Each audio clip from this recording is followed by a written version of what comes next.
As a universal human right, freedom of religion or belief is a high priority for us in our European Union human rights policy.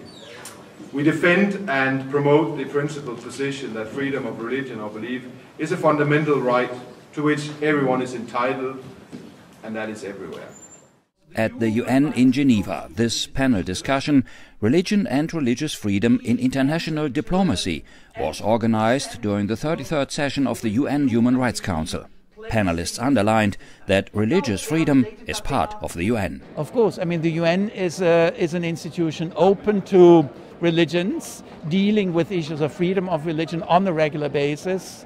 Also, having created this mandate that I'm currently still holding, my answer would be yes, it is. I'm not saying we don't have problems, but let's start with the assumption, yes, freedom of religion or belief is part of the United Nations. There is an increasing recognition, even on the part of individuals within the UN system who may not share a religious identity or faith, but there is a recognition of the importance of the important, valuable role of religion in many of the contexts in which the UN is working. Secularism is blamed to be a threat to religion and religious freedom. This panelist admonishes, though, that the term is often misinterpreted. Secularism should be an emphasis that no one religion should dominate a state. That is wrong. That is true secularism. But what's most encouraging to me is that parliamentary colleagues who are Catholic and who are of various other faiths are speaking out, and many colleagues are really exhibiting, the thinking from Diplomats Humanitaire, which was about freedom of religion or belief, which was such a groundbreaking theological statement. So colleagues like Lord Alton in the United Kingdom are really speaking out.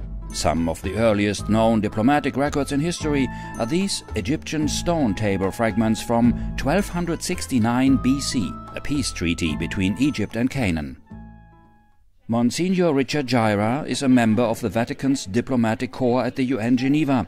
According to him, one of the biggest threats to religious freedom is religious extremism. That's not what religion is about.